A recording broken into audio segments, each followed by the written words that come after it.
I don't think anybody probably saw Dunlap coming last week. I mean, that's nuts, and props to him. I mean, props for sure. I mean, 20 years old, sophomore at Alabama, the only amateur in the competitive field. That's insanity. Like some of these tournaments will have multiple amateurs, and one might rise to the top and contend for a while, but then the pressure buckles them. And he started off pretty shaky on Sunday. Then he pulled it back together because everybody else was shaky trying to chase him down. Unbelievable finish for a guy. He's still taking undergrad work at Alabama. Like this guy's going to turn pro in the next 12 months and make way more money than you and I will ever see. And this guy's already a PGA Tour winner at 20 years old. I can't believe it. It was pretty amazing. How would you feel though if you won as him? You win and you don't get to touch any of that money. Like, I mean, obviously it's still that's the amateur rules are kind of outdated still, but at least on the bright side, he can use that to turn into NIL money while he's at Alabama. And so he's going to get some deals out of this. It might not amount to $1.4 million, but he might be able to approach that or pass it up depending on what he gets for being the first amateur winner on the PGA Tour since Phil Mickelson in 1991. I mean, and Mickelson is one of the prodigies of all prodigies in the history of golf. Like there's Bobby Jones, there's Tiger Woods, and there's Phil Mickelson. Those are the prodigies that we've had in our sport. And like Nick Dunlap might be the type of prodigy. He's only 20. He's got the whole future ahead of him.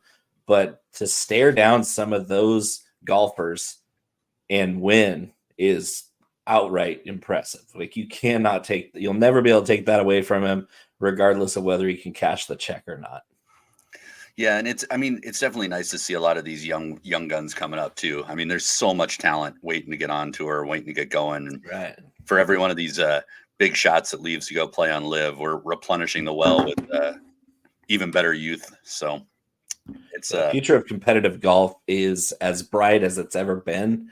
And that's completely in spite of competing tours, which I don't even think will be competing against one another in the next couple of years. But for right now, everybody's like, oh no, what about Live Tour? I was like, well, regardless of which tour these guys decide to play for, there's so much talent at the top of this game that I don't think it matters. It honestly does not matter anymore which tour these guys are playing for. The level of competition and play is better than it's ever been. And it's not even close, really. Like we're talking about guys that are ranked 200th in the world that could go out and win a tournament. Like that's what Grayson Murray did a couple weeks ago. It's insane.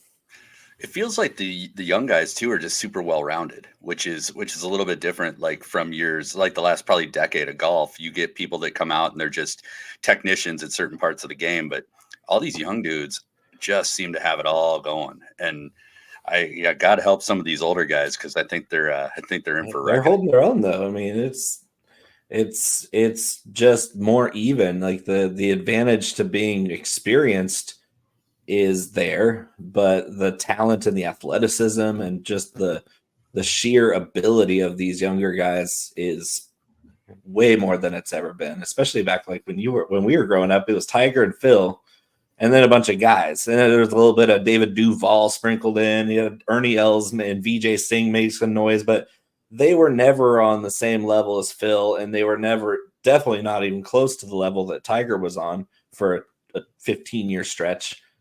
And now there's guys out here that are winning as amateurs in college. It's unbelievable. And Torrey Pines, even though Dunlap already pulled out of the Farmers because he's too busy partying in Tuscaloosa, which was exactly what I would do if I won a PGA Tour event as a college student. I mean, the dude can't even legally drink yet. What's going on here? Legal or not, he's raising a glass, no doubt about it. For sure. In Tuscaloosa, he's not gonna have to buy a drink anywhere in that state for any amount of time. Probably never. Probably never.